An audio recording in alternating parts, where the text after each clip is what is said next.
Faire le Seigneur des Anneaux sans ça, c'est compliqué, quoi. C'est un challenge. C'est un challenge. C'est un challenge. Voilà, tu l'acceptes ou pas Demandez à The Witcher, ils ont essayé, ça a mal passé.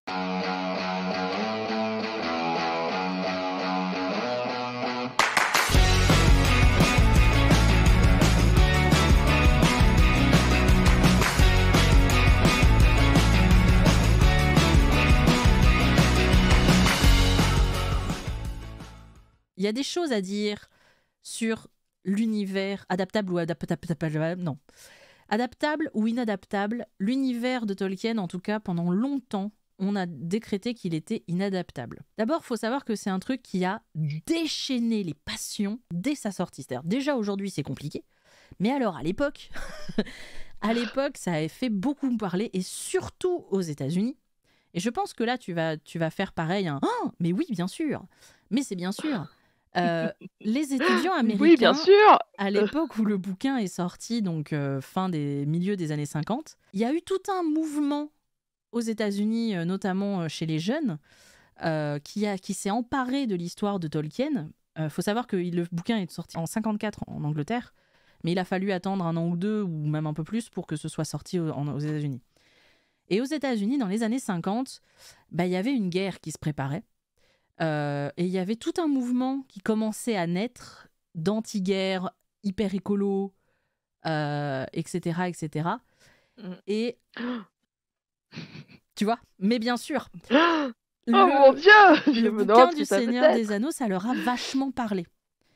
Et du coup, ils s'en sont... C'est une histoire de guerre. Ouais, puis de gens qui veulent pas. Et puis il y a tout un truc écologique avec les arbres, l'importance des arbres. Chez Tolkien, les arbres, l'écologique, c'est hyper important. D'ailleurs, pour lui, son plus grand drame dans la vie, c'est quand il est repassé à Sarhall, où quand il était petit, c'était le petit village idyllique de campagne, et quand il est revenu des années après, c'était devenu la banlieue parisienne avec des immeubles, quoi. Tu vois, c'est le truc à ne jamais faire. Tu dis, je vais y aller par nostalgie, mais après tu te fais, non, c'est pas du tout. C'est pas une bonne idée. Et lui, ça l'a traumatisé, tu vois, parce que pour lui, la nature, bon. Et donc aux États-Unis, les étudiants américains se sont emparés de cette histoire-là et ont beaucoup porté en amour le bouquin de Tolkien, et ça a fait un succès.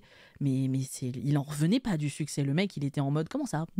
Non, mais je comprends je me disais pas que ça allait faire un flop, mais à ce point-là, d'un coup, il était devenu une superstar. Il recevait des milliards de lettres de gens qui lui posaient des questions, qui lui disaient qu'ils l'adoraient, et puis lui, il se disait, je vais leur répondre. Mais il mettait 50 ans à faire une lettre, et s'il en était pas content, il l'envoyait pas, donc en fait, il répondait quasiment jamais. Il avait tout d'un coup beaucoup d'argent, et le premier truc qu'il s'est dit, c'est, oh mon Dieu, il va falloir que je paye des impôts. Et effectivement, les impôts, les premières années, ça lui a foutu un coup dans la gueule. Bref, il s'y attendait pas. Mais il y a quand même eu un très très très gros succès pour Le Hobbit et Le Seigneur des Anneaux, alors que tous ces autres écrits, que dalle. Ces trucs-là ont eu du succès après, quand lui était devenu connu, tu vois. Et où les gens parce qu'on a ressorti ses anciens écrits, et les gens les poèmes, tout ça. Étaient curieux et tout ça. Et c'est ce qu'on disait pour... toujours pareil. Il était, lui, connu, donc ce qu'il écrivait était forcément génial, même si à l'époque où c'était sorti, ça n'avait pas rencontré son public. Et donc, que ce soit Le Hobbit ou Le Seigneur des Anneaux, adapter tout ça, déjà du vivant de Tolkien, c'était compliqué. Du vivant de Tolkien, c'était compliqué déjà parce qu'aux États-Unis, il a fallu attendre pas mal d'années pour qu'il y ait une boîte qui ait les autorisations pour la distribution. Donc ils l'ont eu qu'en 69, donc c'est il y a quelques années entre les deux. Et puis Tolkien était vivant déjà. Ça c'est compliqué. Quand l'auteur est vivant, tu peux pas faire tout et n'importe quoi. Et avec ses éditeurs, Tolkien avait décidé d'une règle qui s'appelait le fric ou la gloire. C'est-à-dire que soit l'adaptation leur apporterait de la gloire, c'est-à-dire serait une super adaptation, respectueuse et tout, et du coup, let's go. Ouais. Soit elle était nulle, mais au moins ils payaient en masse. Voilà. En même temps, ils ont raison. Ouais, parce que si l'autre il fait une adaptation de merde et en plus de ça tu récupères du tout, non, fuck, allez voir ailleurs. Passez votre chemin s'il vous plaît, vous ne nous intéressez pas. C'est pour ça qu'il y a eu beaucoup d'essais ratés, de projets qui sont jamais allés plus loin que le projet ou à la rigueur le script. Il y a notamment eu Walt Disney qui a essayé, puis ça n'a jamais rien donné. Ah ouais? Ouais. Il y a eu William Snyder, qui était un producteur tchécoslovaque. Ça n'a jamais rien donné non plus. Il y a eu Sir John Boorman, qui a essayé, ça a donné un script, puis en fait, non, c'était pas ouf. Donc du coup, il l'a réutilisé pour écrire Excalibur, le film des années 60. Et puis aussi Zardoz et tout un tas de trucs. Il y a les Beatles, en 1960 qui se sont dit vas-y, on va refaire notre adaptation du Seigneur des Anneaux. Alors il y aurait eu... En album? Non, en film. Ah d'accord. Avec John Lennon dans le rôle de Gollum. C'est vrai, j'ai oublié qu'ils étaient acteurs à la base, les Ouais, Beatles. ils ont J'ai oublié essayé en que tout c'était cas. une troupe de théâtre à la base. Et oui, à une époque, ils se sont dit pourquoi pas. Et donc là, tu aurais eu Paul McCartney en Frodon, George Harrison en Gandalf et Ringo Starr en Sam. Mais bon, le problème, c'est qu'ils n'arrivent pas à avoir des droits d'adaptation. Mine de rien, ce casting, ce serait une folie. Hein. George Harrison en Gandalf, tu le vois bien. Hein. Et Paul McCartney en Frodon aussi, pas mal. Hein. Le problème, c'est la suite. C'est-à-dire que d'abord, ils n'ont jamais eu les droits d'adaptation parce que y avait pas mal de problèmes aux États-Unis pour que United Artists récupère les droits. Je t'ai dit, ils ont eu aux États-Unis, c'est qu'à partir de 69 qu'ils ont pu commencer à adapter les œuvres de Tolkien en autre chose qu'en bouquin. Et puis alors surtout, alors là c'est même plus qu'on était éloigné de l'œuvre originale. C'est-à-dire que là, alors eux ils avaient décidé de mettre des références psychologiques et sexuelles dans l'adaptation. Ça me choque. Non, enfin là, ça me choque venant des Beatles quoi. Venant des Beatles, ils voulaient faire qu'il y ait une scène de séduction entre Frodon et Galadriel. La fameuse scène de séduction, de flirt entre Frodon et Galadriel. Ou encore que Aragorn épouse Éowyn dans une grande scène de mariage. Voilà. Donc, bien sûr, on leur a dit, s'il vous plaît, passez votre chemin, vous allez partir là-bas. Merci. Mais ils avaient lu le roman, on leur avait fait un résumé, et ils ont juste écouté qu'une partie de ce résumé. Là, à mon avis, ils n'avaient pas dû se taper les 2000 pages là. George Lucas a aussi essayé et puis n'a pas réussi. Et puis il y en a plein d'autres voilà, dans le monde entier. Finalement, ça n'a pas donné grand-chose. Ou d'autres films. Par exemple, Willow, c'était à la base un projet d'adaptation du Seigneur des Anneaux. Et puis ça n'a jamais... Ouais, à la base. Mais magnifique. Honnêtement, si vous ne l'avez pas vu, allez le voir. Il est juste magique. Il est magique ce film. Oh oui, c'est un grand oui, parce que Willow, il est génial. D'un côté, heureusement que le SDA n'a pas pu se faire, et comme ça, George Lucas a pu nous faire Willow, quoi. Oui, mais à la base, c'est pas ça qu'il voulait faire. Il y a eu aussi des adaptations radio. Ça se fait beaucoup en Royaume-Uni, hein. Encore de nos jours, ça se fait beaucoup. Ouais, tout à fait. En fait, à partir de 1950, que ce soit aux États-Unis ou en Europe, il y a eu beaucoup d'adaptations, notamment la BBC, bien sûr, qui, entre 55 et 56, ont fait une grosse adaptation en 12 parties du Seigneur des Anneaux. Putain, tu m'étonnes. Fallait pas louper un épisode. Hein. Non, t'avais pas intérêt. Que Tolkien, bien sûr, a détesté. Hein, parce qu'on n'oublie pas qu'il était vivant, petit bonhomme. Et donc, il avait son mot à dire. Et je vous rappelle qu'il était perfectionniste, qu'il fallait que tout soit parfait. Je vous raconte pas qu'à mon avis, il devait la plupart du temps dire non mais ça c'est faux parce qu'il a pas compris le... Allez, passez votre chemin s'il vous plaît, vous avez rien à faire ici. D'ailleurs, cette adaptation en 12 parties dont on a perdu les audios, le script a été retrouvé. Le script original avec dessus des suggestions écrites à la main par Tolkien. Ça devait être marrant ça. Il a été retrouvé dans les archives de la BBC en 2022. Et maintenant...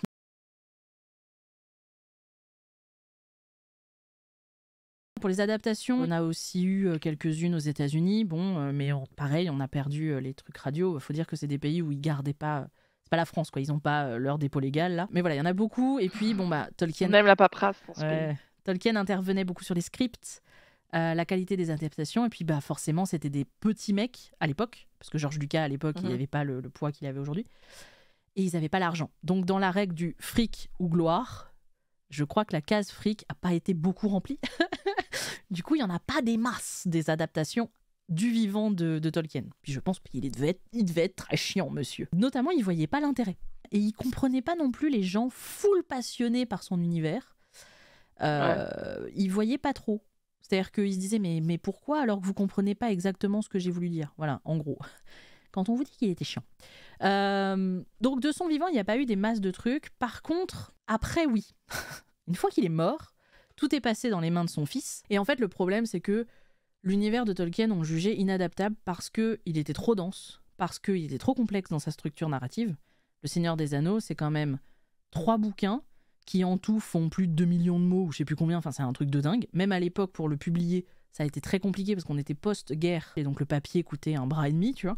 Donc publier autant, c'était horrible, et c'est pour ça d'ailleurs qu'ils ont été obligés de le publier en 3 volumes, alors que Tolkien voulait un seul volume avec le Silmarillion. Mais il est pas bien, hein. Tu imagines la taille du bouquin, c'est pire que la Bible. C'est pire que la Bible. Oui, mais pour lui, il avait écrit la Bible. Lui, il voulait à la base, c'était que si le Seigneur des Anneaux était publié par un éditeur, l'éditeur était obligé de publier le Silmarillion en même temps. Sauf que le Silmarillion, il a jamais été foutu de l'écrire. Et donc, arrivé au bout d'un moment, ils ont fini par dire, bon ok, publions au moins le Seigneur des Anneaux, ce sera fait quoi. Sauf que le Seigneur des Anneaux, il est très long, donc ils l'ont coupé en 3 volumes et Tolkien a failli se jeter par la fenêtre en disant mais vous allez pas couper mon livre alors qu'il devrait être un 1. Bon, ils ont fini par dire on va le faire en 3. Il a fait un eczéma géant et puis il a arrêté ses conneries et ça a donné ce qu'on connaît. Mais le Seigneur des Anneaux, c'est quand même une énorme histoire qui est gigantesque avec énormément de détails. Et surtout des temporalités différentes entre ce qui se passe pour Frodon, ce qui se passe pour Aragorn, ce qui se passe pour Merry et Pippin. C'est horrible. À adapter en un seul film, c'est horrible. Ou en ce que vous voulez, c'est horrible. C'est vraiment très dur, surtout à une époque où les effets spéciaux n'existaient pas.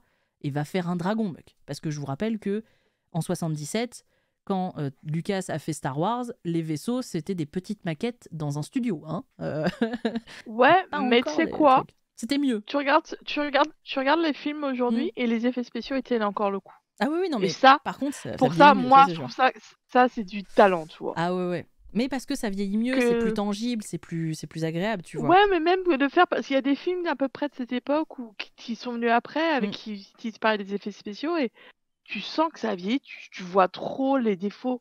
Alors que complètement. Star Wars A New Hope, tu regardes le premier, déjà tu t'en prends plein la gueule la première fois que tu vois des lasers, machin dans tous les sens. Et ça tient encore la route, quoi. Le film ne vieillira beaucoup. En fait, ce qui vieillit très vite, c'est les trucs ordinateurs parce que ça se voit et que ça vieillit très vite. Mais malgré tout, faire le Seigneur des Anneaux sans ça, c'est compliqué, quoi. C'est un challenge. C'est un challenge. Voilà, tu l'acceptes. Demandez à The Witcher, ils ont essayé, ça a mal passé. Et deuxième référence au Witcher sur ce podcast. Il y a quand même eu, donc après sa mort, des essais. Dans les années 70, il y a eu un film en 78 par un certain Ralph Bakshi qui a fait le premier film. Il devait y avoir la suite, mais en fait, ça a tellement foiré que ça s'est jamais fait. Et puis, dans les années 80, il y a Rankin et Bass qui ont fait quand même Le Retour du Roi en téléfilm. Bon, c'était pas ouf, c'était pas une suite vraiment du truc des années 70. Bon, ça n'a jamais trop donné grand-chose. Dans les pays de l'Est, en Suède, en Russie, en Finlande, ils ont fait beaucoup de mini-séries autour du Hobbit. Il y a eu un pilote en série animée, il y a eu des téléfilms, il y a des versions russes. D'ailleurs, versions russes qu'on pensait perdues, mais qui ont été retrouvées et qui sont disponibles sur la chaîne YouTube Petersburg TV5. Il y a bien sûr eu des adaptations radio, notamment la BBC en 1980, qui a fait sur BBC Radio 4 26h30 de programmes radio autour du Seigneur des Anneaux, avec l'intention d'être aussi fidèle que possible à l'original. Et notamment, celui qui faisait la voix de Bilbon dans la lecture du bouquin, c'était un certain monsieur Ian Holm. Quelque chose, RIP. Ouais, déjà RIP. Et qui, si vous êtes un RIP. petit peu... c'est l'acteur de Bilbon chez Jackson. On va avoir aussi des adaptations radio aux États-Unis dans les années 72, dont une avec Bird Seals, qui lit entièrement le livre et qui depuis est repassé tous les ans sur la station de New York WBAI FM. Et puis bon, il y a eu des adaptations en Allemagne, au Danemark, en Slovaquie, incroyables. Il y a eu des adaptations en comédie musicale. Oui, madame, oui. Putain, j'adorerais voir une comédie musicale Seigneur des Anneaux, tu vois. Eh ben écoute, dans les années 2000, il y a eu une adaptation aux USA, à Cincinnati, Chicago, Toronto, tout ça. Bon. Et puis à Londres, il y a eu la comédie musicale la plus chère du West End en 2008 sur Le Seigneur des Anneaux. Voilà, à Los Angeles, il y a eu une parodie aussi en comédie musicale. Et puis bon, bien sûr, en 2001, il y a eu la plus grosse adaptation du Seigneur des Anneaux, c'est-à-dire les films de Peter Jackson. 3 films en trilogie de 4 heures chacun, là. Et c'était la première grosse adaptation aussi fidèle que possible qui était sortie au cinéma. C'est-à-dire que le reste, c'était toujours des trucs télé. Au cinéma, ça n'avait jamais même pas été tenté, tellement c'était colossal d'un point de vue investissement financier et tout. Mais il n'y a pas eu des films d'animation aussi ? Il y a eu quelques trucs d'animation, mais c'était plus télé que film, tu vois. Ah ouais. Ça reste des films. Ça reste des films, mais je les vois pas comme un film d'animation dans le sens où on l'entend aujourd'hui, tu vois. C'était pas l'équivalent d'un Disney ou l'équivalent d'un DreamWorks ou d'un Miyazaki, tu vois, d'un Ghibli. C'était des petits Ouais, mais ça reste du films. film d'animation. On en Oui, reparlera ça plus reste tard, un du de ces film quatre, mais d'animation, ça reste du mais film d'animation. ça reste très T'as pas besoin anecdotique. que ça reste. Ouais, mais ça reste un film d'animation. T'as pas besoin que ce soit un truc énorme à la Disney. Je suis d'accord, mais Pour, ça n'a pas eu le budget que représentait un film avec des vrais acteurs, qui est le seul qui a réussi à le faire, c'est Jackson. Au jour d'aujourd'hui, il n'y Certes, a que lui. Hein. mais c'est pas la même chose. Ah non, non, non, mais d'ailleurs, plus. le film d'animation est pas ouf, hein, pour le regarder. Ouais, tu Bon, as faut regardé. pas- ouais, j'ai regardé Je un suis bout. tentée de le regarder en vrai. J'ai regardé un bout, c'était pas bon. C'était pas fou. Mais Est-ce que c'est mieux ou pire que le film russe? non, c'est mieux. Ça, c'est la vraie Non, question. c'est mieux, mais c'est pour un film d'animation, c'est pas ouf. C'est pas- voilà. Mais je crois qu'il date des années 80, non, un truc comme ça. 70, 80. Tu me poses une colle, mais je crois que oui. Ouais, je crois. Ouais. Ah, j'ai réussi à lui poser une colle. Elle essaye. Non, mais ouais, je me souviens, je crois que ça date des années 70, 80, je crois, hein, l'époque. 1980, exactement. C'est un long métrage d'animation de Jules Bass et Arthur Rankin. D'ailleurs, accessoirement, j'en ai parlé. Ils ont fait les trois. Ils en ont fait que 2. Non, ils ont fait que c'est celui dont je parlais, de Jules Bass et Rankin, dont j'en ai parlé au début, qui était un film d'animation, je ne l'ai peut-être pas précisé, effectivement, excusez-moi, qui est que Le Retour du Roi. En fait, il y a eu beaucoup de trucs animation, mais aucun film... Quand je dis que c'est le premier cinéma, c'est le premier cinéma avec des acteurs. Il y a vraiment eu... Même pas des tentatives.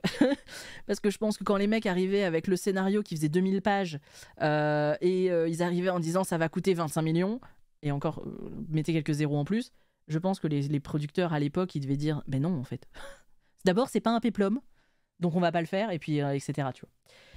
Et puis, ça restait de la fantaisie. Et au bout d'un moment, la fantaisie, à l'époque, tout le monde s'en branlait, quoi. Personne n'en avait... Enfin, ça n'intéressait personne, les histoires de dragons et tout ça. Et Jackson, il a réussi à négocier le truc, mais c'est un délire hein, qu'il ait réussi à faire ça. Parce que vraiment, la plupart des adaptations de l'époque qui ont été faites, bah, c'était soit une toute petite partie de l'histoire, par exemple, le film de 78, qui est aussi un truc en animation.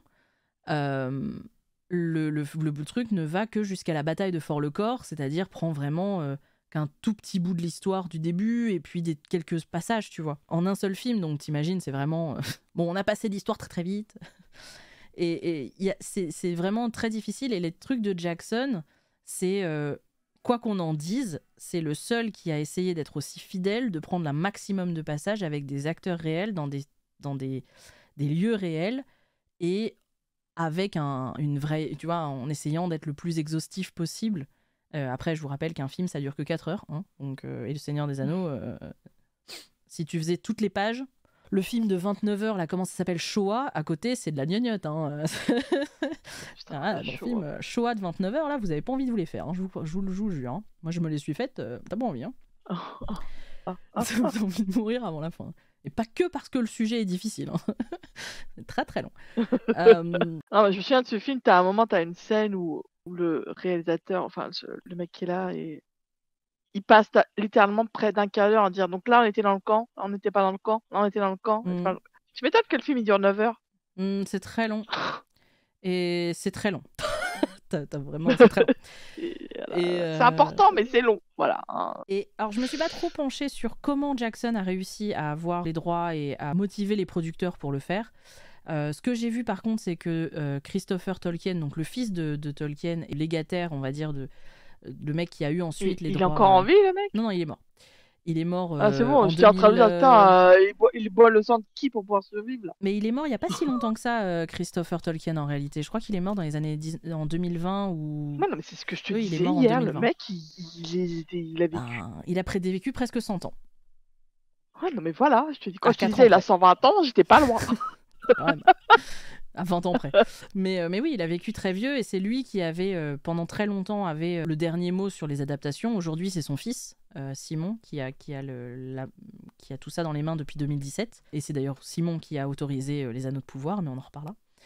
À l'époque de Jackson, c'est Christopher Tolkien qui a autorisé l'adaptation par toute la production et puis par Jackson au niveau création. Et alors, Christopher Tolkien, il a une animosité et il détestait le film. Pour lui, l'adaptation de Jackson, elle était fausse.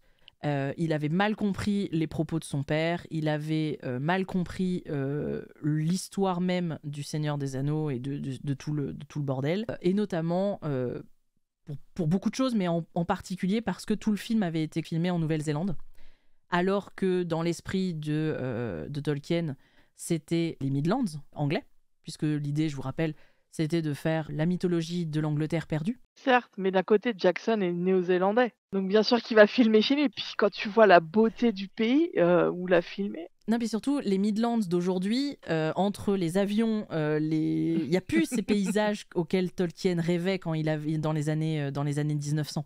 Ils n'existaient plus, ces paysages-là. Alors que la Nouvelle-Zélande est encore vierge de beaucoup de choses. Et puis, comme tu dis, il était néo-zélandais, il le faisait chez lui. Mais du coup, ça crispait Christopher Tolkien de penser que les gens, pour eux, le Seigneur des Anneaux, c'était la Nouvelle-Zélande. Alors que pour son père, ça avait toujours les paysages anglais. Mais ouais, mais ça, c'est une façon très fermée de voir la chose quand même. Ah oui, alors je rappelle quand même que Christopher Tolkien était le fils préféré de son père, qu'ils étaient très liés parce que pendant toute la guerre, ils ont eu une grosse correspondance de tu me manques, de machin. Il y avait quand même un gros complexe du père chez Christopher. Donc je pense qu'il y a un Ouais, moment... mais je veux dire, quand tu fais un film, les films se tournent à des certains endroits, mais ça ne veut pas dire que l'histoire, surtout quand on parle d'un truc de fantasy, ne se passe à cet endroit-là.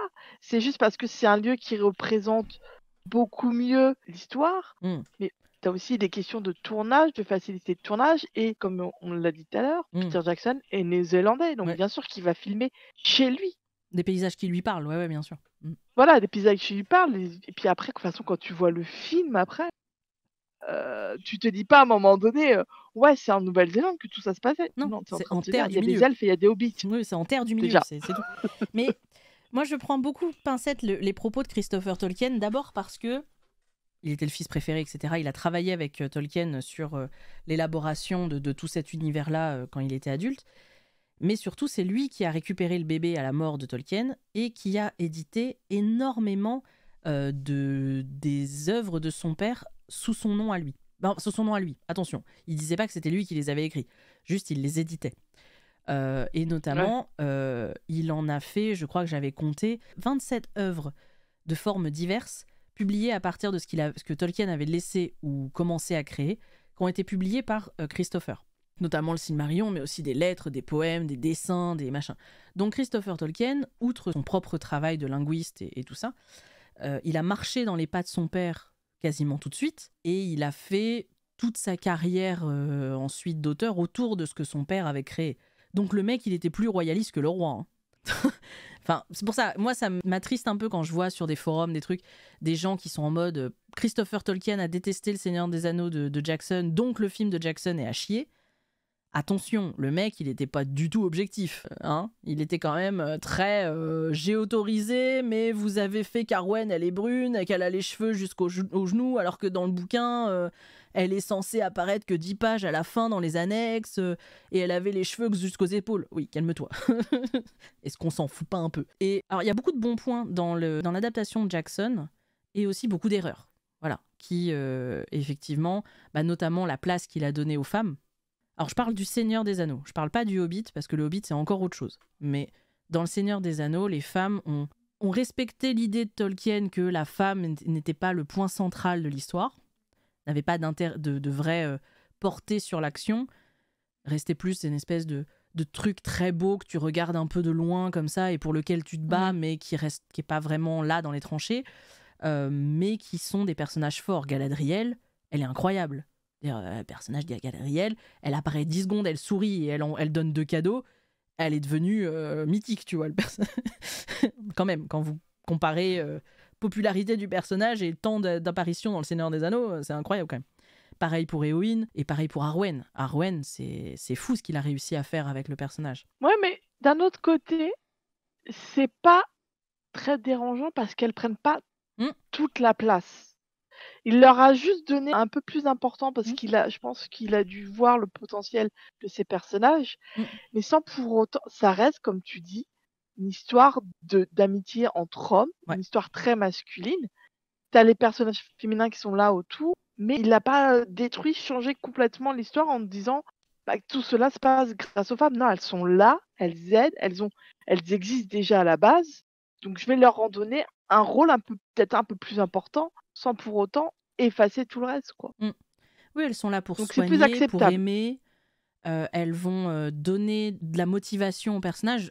Il est clair et net que le personnage d'Aragorn n'est motivé que parce qu'il est avec Arwen. Ouais. Et cette scène magnifique sur le pont de Rivendell où il parle d'amour et où elle lui donne son collier et tout ça, c'est ce qui va permettre à Aragorn d'avoir la motivation de se battre. Parce qu'il veut sauver le monde dans lequel Arwen vit. Et c'est pas pour rien qu'ensuite, Elrond débarque en disant Arwen est en train de mourir, bouge ton cul, reprends ton trône et casse pas les couilles, tu vois. Je raccourcis, résume. Au bout d'un moment, ça le suffit, pathos, ça ça suffit. suffit 2 secondes, hein. Mais dans l'idée, voilà. Alors que dans Le Hobbit, pour moi, il a clairement exagéré. Alors, je sais pas si c'est Jackson ou les producteurs, parce qu'on rappelle que la production de la trilogie du Hobbit a été très compliquée. Déjà, à la page, ça devait être qu'un seul film. Ils ont changé de réalisateur 3 fois jusqu'à ce que ça finisse par revenir à Jackson 6 mois avant le tournage. À la base, c'était Del Toro en plus. C'était Del Toro, puis Del Toro a abandonné, alors que Del Toro était déjà le 2e choix, je crois. Je crois en plus Del Toro, il avait écrit aussi le scénario, il avait Ouais. commencé à travailler sur la réalisation. Donc Il avait fait le casting. Ouais. Et Jackson est arrivé 6 mois avant le début du tournage. On rappelle que pour Le Seigneur des Anneaux, il a bossé 9 ans avant le début du tournage, donc c'est pas le même temps de préparation. Avec un script, comme tu dis, déjà écrit par quelqu'un d'autre, qu'il a fallu modifier. Et lui, il est arrivé en mode, non, mais on peut pas faire qu'un seul film, on va faire une trilogie, parce qu'il y a trop de trucs à dire. Alors beaucoup ont gueulé en disant, mais il n'y a pas autant de trucs à dire dans Le Hobbit parce que c'est un petit bouquin où il se passe... Effectivement, dans Le Hobbit, il se passe pas grand-chose. Et si tu t'en tiens au Hobbit, un film, ça suffisait. Mais ce qu'avait bien compris Jackson, c'est que Le Hobbit, c'est pas un bouquin indépendant de la mythologie globale. Les événements du Hobbit, même si le bouquin a été entré en 1937 à une époque où tout le reste n'existait pas encore sur le papier, parce que ça existait déjà dans l'esprit de Tolkien, tout ça, ça va ensemble. Et dans la tête de Tolkien, ça va ensemble. Je veux dire, quand t'as Gandalf qui fait des trucs dans le Hobbit, tout ce qui va arriver ensuite dans Le Seigneur des Anneaux est déjà en train de commencer à arriver. Donc, pour le coup, je trouvais qu'il avait très bien compris ça, que le Hobbit s'inscrit dans une entité globale qui est le Silmarillion et le Seigneur des Anneaux, et que t'as pas juste 3 connards en train de... Enfin, en l'occurrence, ils sont 15, mais t'as pas juste 14 connards en train de courir dans la pampa pour aller déloger un dragon. Il y a énormément de choses qui prennent cours en même temps, et ça, je trouvais que c'était très bien vu. Par contre, le fait de rajouter le personnage de Evangeline Lilly, l'elfe qui est la copine de Legolas, là. Voilà mon opinion sur ce... Ce personnage est débile. Et là, pour le coup, je suis pas sûre que ce soit lui qui ait voulu l'ajouter. Je pense que c'est plus un truc de production parce qu'il faut mettre des femmes et des machins. Mais ce personnage est une honte parce que il a rien à foutre là. Il n'existe pas. Ce personnage est une honte. Retenez ça, les gens. Je vais pouvoir me le prendre dans la gueule. Mais ce personnage n'a rien à foutre là. Il n'existe pas dans le bouquin. Et d'ailleurs, c'est bien pour ça qu'il n'a aucune importance dans le film. Parce qu'il ne peut rien faire, puisqu'il n'existe pas dans le truc de base. Donc tout d'un coup, elle peut pas aller buter le nécromancien, tu vois. Le personnage de Legolas, c'est rigolo, c'est du fanservice, mais pareil, il a rien à foutre là. Parce que le personnage de Legolas, alors oui, tu peux effectivement penser qu'il était là et que ensuite c'est ce qui l'a emmené à se rebeller contre son père pour ensuite aller rejoindre les mecs du Nord, parce que c'est pas vraiment expliqué dans le Seigneur des Anneaux ou dans le Silmarillion, mais bon, c'est un peu tiré par les cheveux. Et t'as plein de personnages comme ça où tu te dis au secours, quoi. Et je comprends que les gens lui aient craché un peu à la gueule. Par contre, pour le Seigneur des Anneaux, les gens lui ont beaucoup reproché de ne pas avoir mis Tom Bombadil. Arrêtez de casser les couilles avec Tom Bombadil. C'est un chapitre dans Le Seigneur des Anneaux, chapitre chiant à mourir. Et en plus, c'est des œuvres incomplètes qu'il a écrites pour ses enfants, mais qui n'avaient rien à foutre réellement dans le truc. Tu vois, il a fait ça pour faire plaisir à sa famille, quoi. C'est pas moi qui le dis, c'est Humphrey Carpenter dans la biographie de Tolkien. Alors, bon, il le dit pas comme ça, mais dans l'idée. Donc pour moi, je trouve que la trilogie de Jackson, mais alors je suis pas du tout objective, c'est une très bonne adaptation et la meilleure adaptation du travail de Tolkien. Qu'en penses-tu? À toi de parler. Le ballon a été lancé. Bah écoute, moi, oui, non, mais je pense que oui, ça reste une des meilleures adaptations, puisque moi, je ne connaissais pas le roman d'avant tout ça. Après, j'ai essayé de les lire, mais c'est vrai que déjà en tant que film, ça reste des très bons films de fantasy. Déjà, si tu enlèves le côté adaptation, ça reste un très bon film de fantasy. C'est-à-dire que Jackson aurait pu créer de toutes pièces cet univers, ces personnages, et faire un scénario comme ça, se réveiller un matin, j'ai envie d'écrire sur des hobbits qui vont sauver le monde avec des elfes et tout ça. Ça se tient. Et pour moi, ça, c'est preuve que c'est une bonne adaptation si tu enlèves le côté. Si tu te dis que c'est basé sur un autre travail et que ça qui a été transformé pour le passer à l'écran, pour moi, ça reste une bonne adaptation parce que si tu enlèves ce côté-là, se tient toujours. Et puis, il a réussi quand même à ramener la fantasy sur le devant de la scène, merde. Ah, mais Faut pas, il est clair, faut pas se le cacher, quoi. C'est grâce à lui que vous avez Game of Thrones, hein. Faut quand même pas. C'est grâce à lui qu'on a Game of Thrones, c'est grâce à ça qu'on a le Donjons et Dragons, c'est grâce à ça qu'on a eu WoW, c'est grâce à ça Warcraft. Ouais. Je vous parle des films, là. Si tu parles des films, je sais pas si c'est vraiment des trucs où on est fier de les avoir. Non, mais je dis pas. Non, je parle pas du côté être fier. Juste que c'est grâce à ça que des producteurs ça a pris tellement d'engouement que les producteurs ont dit tiens, c'est pas mal, la fantasy, mine de rien, il y a des gens qui aiment. Donc on va pouvoir faire des films. On va pouvoir beaucoup plus. Il y a aussi, j'ai l'impression qu'au niveau des romans aussi, il y en a eu de plus en plus publiés ou plus mis en avant que il y a des années avant. Parce que pour moi, la fantasy, t'as l'avant Jackson et t'as l'après Jackson. Ah, complètement. Et Jackson, c'est grâce à lui que vous pouvez avoir toutes ces séries, que tous les geeks. Tu vois, on disait que Tolkien c'était le père des geeks. Et ben pour moi, Jackson c'est on va dire c'est le tonton des geeks, tu vois. Il a repris le travail de papa. C'est le deuxième père des geeks, mais ok. Ouais, mais non, tu vois, je le vois plus comme le tonton, tu vois. Ouais, je suis d'accord. Parce que c'est pas lui qui a inventé, non, il a rien inventé, mais il l'a mis en avant, quoi. Voilà, donc tu vois, c'est le tonton cool qui dit ouais, ok, ce que dit ton père, c'est peut-être chiant, mais écoute. Et toi, tu fais ah ouais, ok, t'as pas tort, tu vois. Cette analogie est très bien vue parce que Tolkien était quand même jugé un peu vieillot, un peu. Voilà, il y a des trucs qu'on lui a reproché, notamment ceux qui ont dit qu'il était trop catholique, qu'il n'y avait pas de femmes, que c'était une vision très manichéenne du monde, d'aller bon d'un côté, les méchants de l'autre, il n'y a rien de gris entre les deux. Bon. Tolkien, il a fait ce qu'il a fait, il a donné tout un tas de trucs qui ont permis à d'autres d'écrire, mais il n'a pas donné des lettres de noblesse à la fantasy. Jackson l'a fait. Exactement, tu vois. Ouais. Et c'est vrai que les films sont incroyables. 20 ans après, vous pouvez les regarder, ils n'ont pas pris une ride. Ça vient aussi beaucoup du fait qu'à l'époque, quand ils ont tourné le film, ils ont fait des maquettes. Il y a beaucoup de choses qui ont été tournées en réel. Il y a une utilisation c'est pour ça, les gens, vous pouvez parcimonieuse. cracher ce que vous voulez sur... Il n'y a rien de mieux au niveau effets spéciaux que des maquettes, que le truc à l'ancienne, que de mettre des gros pastiches sur les maquillages et tout, parce que quand tu vois le Hobbit et quand tu vois le Seigneur des Anneaux, tu la vois la différence entre les effets spéciaux. Le Hobbit vieillit moins bien, et notamment j'en parlais l'autre jour pas avec toi, mais avec quelqu'un d'autre, en disant vous avez vu, elle parle avec d'autres gens en plus, tu vois. Ouais, vraiment, permet de parler avec des gens, quoi. Ouais. Et je disais, le problème d'effets spéciaux animés par ordinateur, c'est que du coup, pour moi, le réalisateur n'est plus maître de son rythme de film, parce qu'il est obligé de se soumettre un peu à ce que va lui fournir le mec qui fait les effets spéciaux. Donc, il perd un peu la main là-dessus. Et ça explique souvent pourquoi les films avec des effets spéciaux à outrance sont mal rythmés. Parce que c'est chiant. Tu t'emmerdes d'une puissance 20 000. D'abord parce que tu peux faire trop de trucs. Du coup, le réalisateur part dans tous les sens et il n'y a plus de restrictions qui sont nécessaires à la création. Et ensuite, parce que le rythme est plus difficile à donner sur un truc dans lequel le créateur n'a plus les mains dessus. Et Jackson, c'est vrai que le Seigneur des Anneaux vieillit très bien, le Hobbit vieillit très mal. Mais en plus, Jackson, c'est un fan numéro 1 des bouquins de Tolkien. Il a grandi avec, c'était son rêve d'adapter le Hobbit et le Seigneur des Anneaux. D'ailleurs, GG à lui pour avoir réussi à le faire, même si certains trouvent que les films sont pas bons, au moins il l'a fait. Est-ce que vous avez réussi à réaliser votre rêve ? Faites-le si c'est pas le cas. Mais ça coûte rien de le dire. Écoute, tu me donnes les 15 millions pour le faire. Ouais, c'est clair.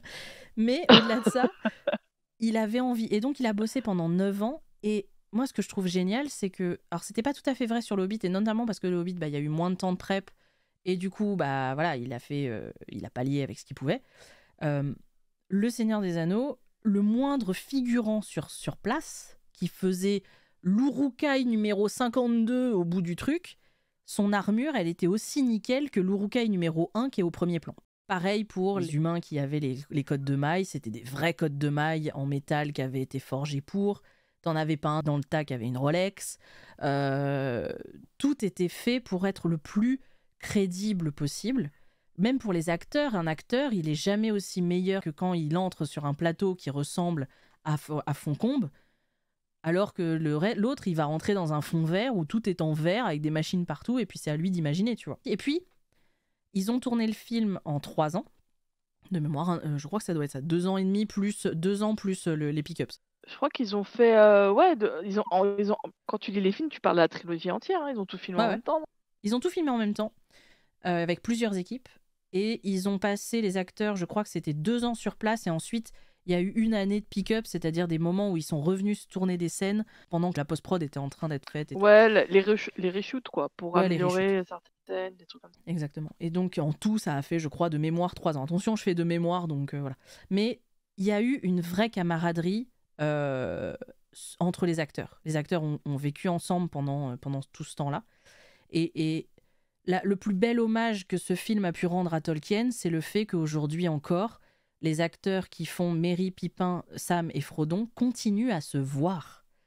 C'est-à-dire, on crée une vraie amitié solide entre mecs, là, un bon truc en creux-couillasse, comme Tolkien, il les aimait.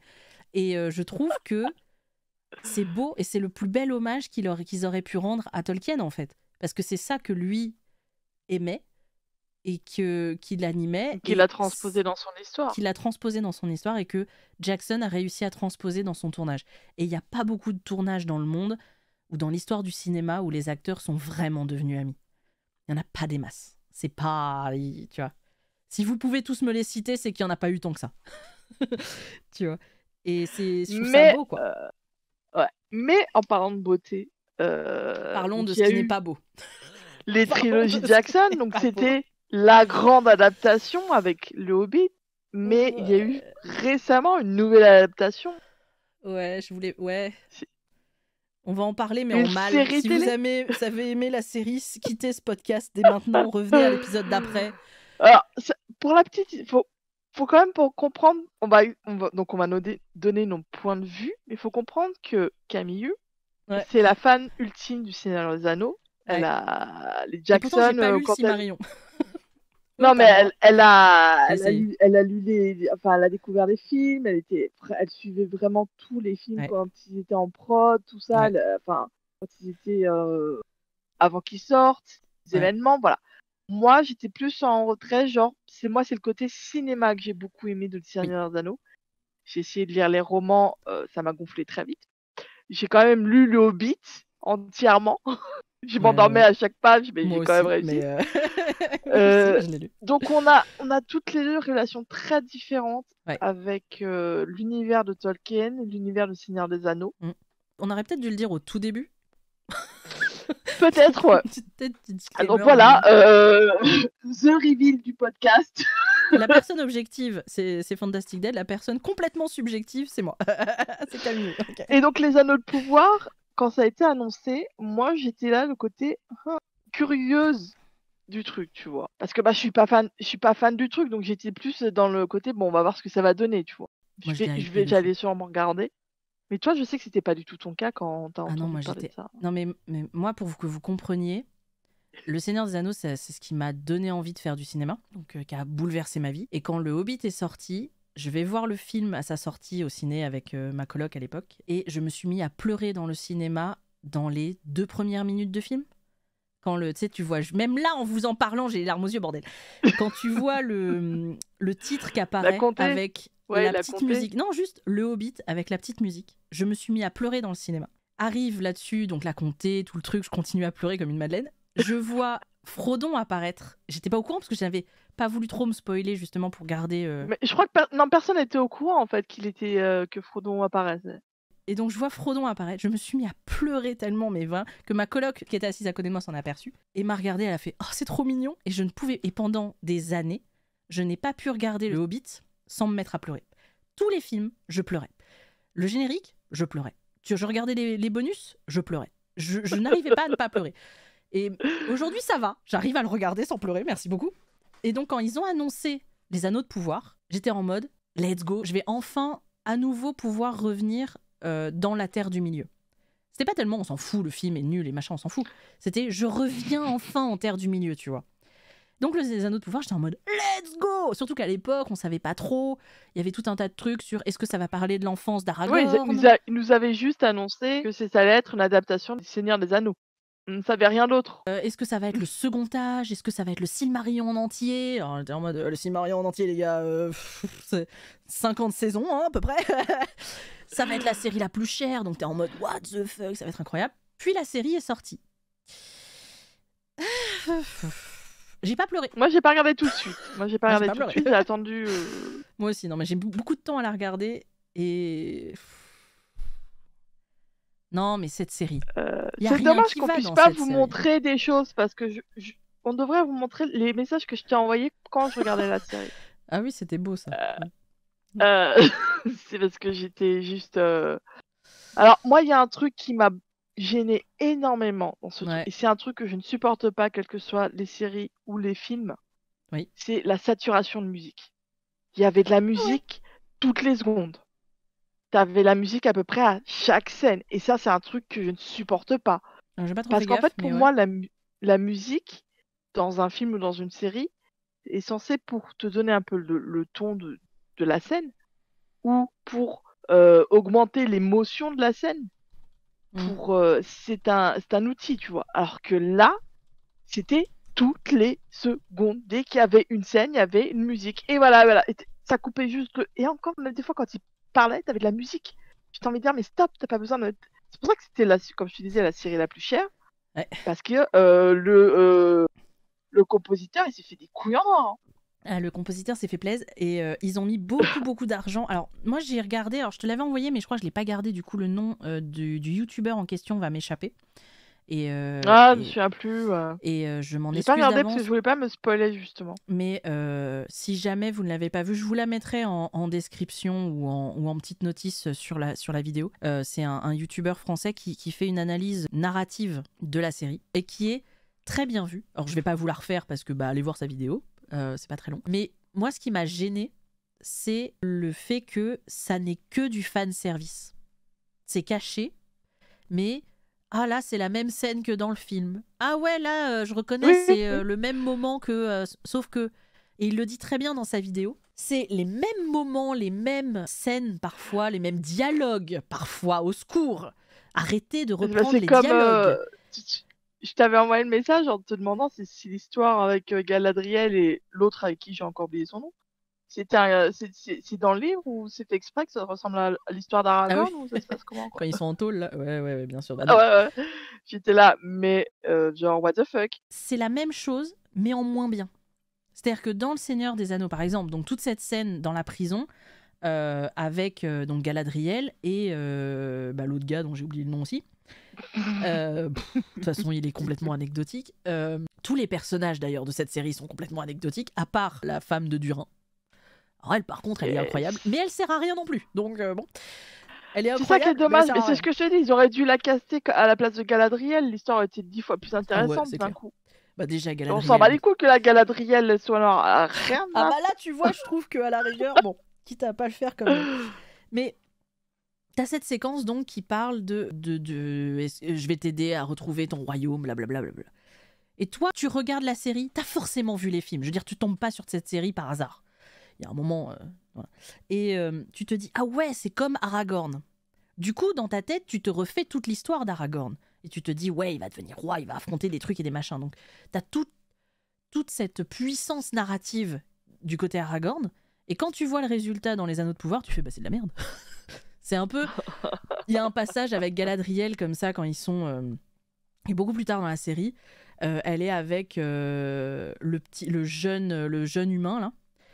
Et ils ont refait la scène où au début du film du premier La Communauté de l'Anneau. D'ailleurs, en plus, c'est basé sur le film, hein, pas du tout sur le truc de Tolkien, sur le film. Christopher machin, là, il aurait pété les plombs. Christopher Tolkien.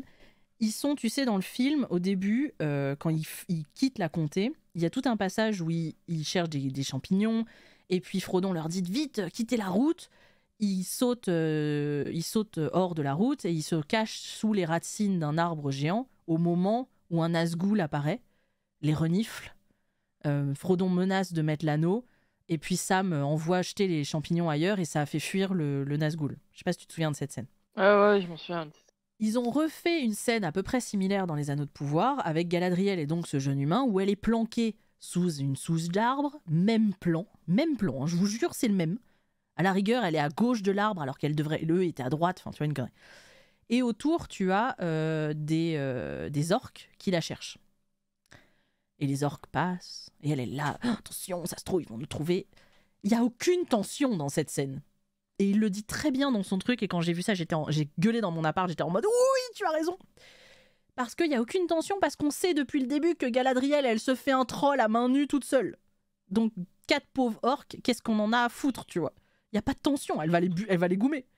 À la limite, pourquoi tu te caches? Et puis, de toute façon, comme toi tu le dis, donc tu regardes la série parce que tu as vu le Seigneur des Anneaux, puisque tu es là pour ça, tu es fan. Donc, en théorie, ouais. Et donc, comme moi je t'avais dit, tout le suspense qu'ils sont en train de nous créer dans cette série ne tient pas, parce que Galadriel, tu sais qu'elle est là plus tard dans l'histoire. C'est comme le fameux truc de la fin de la race des elfes. Ils vont mourir, et donc il faut que les nains viennent en elle et tout. Et j'ai envie de te dire, mais tu sais qu'Elrond, il a envie qu'il ait un fils plus tard, donc ça tient pas du tout son truc. Il est où ton suspense là? Je sais très bien qu'il va vivre. Non mais... Et c'est terrible parce que le truc dont tu parles là, des elfes qui vont mourir, ça n'est pas dans l'histoire originelle. Autant l'histoire de base, donc dans le Silmarillion, est pas très longue, ça fait quelques pages, donc il n'y a pas tout le détail, et donc ils ont pu s'en donner à cœur joie. Autant ce passage-là est décrit sur la création des anneaux. D'ailleurs, la création des anneaux, vous vous dites, les anneaux de pouvoir, on va me parler de la création des anneaux. Non, on vous en parlera 20 minutes dans le dernier épisode. Hein. Et très rapidement, et très mal. C'est tellement un copier-coller, mais fait avec Windows 95, leur copier-coller, que c'est de la merdasse. Ah non, mais je suis désolée, hein. Ah non, mais c'est vraiment de la merdasse. Hein. C'est terrible. Alors, leur truc des anneaux, j'étais là. Je suis censée prendre ça en sérieux, je suis censée sentir un moment super intense là. Ah non, mais c'est ridicule. Et vraiment, c'est au-delà du fait que c'est ridicule, c'est que ça n'est pas dans l'histoire. La création des anneaux de pouvoir, qui est quand même le socle de tout le bordel, hein, est bâclée, et en plus n'est pas du tout équivalente à ce qui se passe dans le Silmarillion et toute la partie avec Sauron non plus. Gandalf est pas du tout censé être là. Spoiler alerte, mais Gandalf est censé apparaître quasiment un âge plus tard. Pareil pour les pieds velus, hein, qui sont pas censés apparaître au début du 2e âge, mais plutôt à la fin. Enfin bref, il y a rien qui va dans cette série. Et moi, ce que je trouve triste, c'est que donc cette série a été autorisée par Simon Tolkien, qui a priori a quelques griefs contre son père et son grand-père. Donc c'est peut-être pour ça qu'il a... Après, il a suivi le truc. Allez nous faire chier. Non, puis surtout, pour moi, il a suivi le truc de Tolkien. Le fric ou la gloire. Il a pris le fric. Après, ouais, il a pas tort. Hein. Il a pas tort. Au-delà de ça, les mecs qui ont écrit la série, c'est 2 mecs qui ont pas vraiment une grosse carrière derrière eux. D'un point de vue scénariste, ils ont écrit 2-3 trucs pas terribles. Ils se sont attelés à ça. Et tu sens les mecs qui étaient en mode « on va bien faire ». Alors, on va mettre tout dans les graphismes. Pour moi, ça m'a fait penser à un mec qui dit « un jeu vidéo, c'est des graphismes ». Mec, joue à Stardew Valley. Il n'y a pas des beaux graphismes, mais le jeu est des bétons. Par contre... je suis désolée, comment tu oses cracher sur Stardew Valley Je crache pas, je dis que c'est un jeu incroyable, mais les graphismes ne sont pas ouf. Par contre, vous prenez Cyberpunk, bon, voilà. Vous avez la suite. Les graphismes, ça fait pas tout. Et dans la série, c'est exactement ça. C'est pas parce que vous avez des plans magnifiques sur des paysages incroyables que vous avez refait toute la Moria, je sais pas quoi, de manière sublime et tout, que votre histoire peut être nulle. Nous, on est là pour regarder une histoire. Votre histoire, elle est à chier.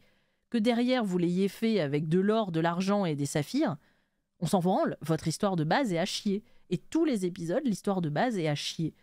Et je trouve qu'ils ont intérêt à se rattraper pour la saison 2 et à écrire une histoire.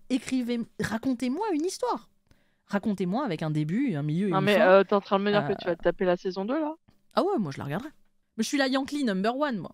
Ah ouais, non, mais moi, je me suis tapé la saison 1. Heureusement que j'étais sur les Sims en train de faire des constructions, parce que sinon, la série, j'aurais pas regardé jusqu'au bout. Bah moi je me suis ennuyée en la regardant. Je l'ai regardée jusqu'au bout en me disant, pff, c'est vraiment Bah parce ouais, bah que... c'est pour voilà. ça que j'étais en train de jouer aux Sims, parce que sinon je pouvais pas. Hein. Ah non, moi je faisais rien, mais j'ai fini par aller lire le Silmarillion pendant que je regardais la série. C'est ça qui était qu'arrivé à un moment, j'ai mis pause sur la série pour lire le Silmarillion, parce que j'étais en mode, mais attends, mais c'est bizarre ce qui se passe quand même. Donc autant te dire que la série m'a passionnée. Mais je regarderai quand même la saison 2 parce que, on verra, et si la saison 2 est aussi à chier, bah j'arrêterai. Un peu comme The Witcher. Mais tu vois, pour moi, l'inadaptable, il est toujours... 3 au Witcher. Ouais, saison 3. Ouais, Ouais, je fais le décompte. Arrête avec ça, c'était... Mais pour moi, tu vois, on parle de adapter l'inadaptable. C'est vrai que c'est inadaptable, Tolkien, parce qu'il y a tellement de choses, tellement de trucs, que à moins de le faire un peu en mode autiste, comme l'a fait Jackson pour Le Seigneur des Anneaux, en disant j'ai ma vision et je vais jusqu'au bout. Et tant pis si ça plaît pas aux héritiers Tolkien, mais au moins je vais jusqu'au bout et voilà. Et d'ailleurs, je trouve ça bizarre qu'il se soit planté avec les Anneaux de pouvoir, parce que prendre un truc qui fait 15 pages dans un bouquin, donc tu as toute la latitude du monde pour écrire ensuite, c'est a priori plus simple que d'adapter Le Seigneur des Anneaux qui fait 2000 pages et où tu as trop de détails. C'est parce qu'ils n'ont pas compris le texte original. Moi, je pense que c'est parce qu'ils sont nuls. Parce qu'ils n'ont pas compris le texte original. Donc t'as les deux. Parce qu'en fait, toi tu dis que Tolkien n'est pas adaptable parce qu'il y a beaucoup de trucs. Moi je pense qu'au contraire, il l'est. Il faut juste savoir comment l'adapter. Et Jackson, il a très bien compris comment l'adapter. Mais t'as beaucoup de gens qui vont te dire Jackson, c'est de la merde ces films. Venez jamais me voir les mecs. Non, jamais. Les gens, tu peux pas dire ça parce que comme tu peux le dire sur le Hobbit un peu, mais pas sur le sur le Seigneur des Hobbit, Anneaux. je suis tout à fait d'accord parce que même si t'enlèves le côté adaptation, le Seigneur des Anneaux reste un bon film. Bien sûr. Donc tu peux pas dire que c'est un mauvais film dans ce cas. C'est de la mauvaise foi. Ouais, complètement. Je sais que les Oscars c'est pas rien, mais le Retour du Roi il a quand même gagné un putain d'Oscar, merde. Il en a gagné 11. Oui, voilà, déjà 11. Ouais. Mais en même temps, ouais, donc faut Avatar pas dire aussi, que c'est de la merdasse. Voilà. Mais je pense Avatar il a juste gagné les Oscars au niveau technique. J'espère, parce que s'il y en a eu un seul sur la narration... Bref, on n'est pas là pour ça. Au-delà de ça, on a parlé des adaptations essentiellement cinéma et télé. Même animation un petit peu, mais en tout cas cinéma et télé. Est-ce que vraiment le cinéma et la télé, c'est le meilleur média pour adapter l'univers de Tolkien? C'est une bonne question. Je te propose qu'on se penche sur cette question dès maintenant. Merci à toi.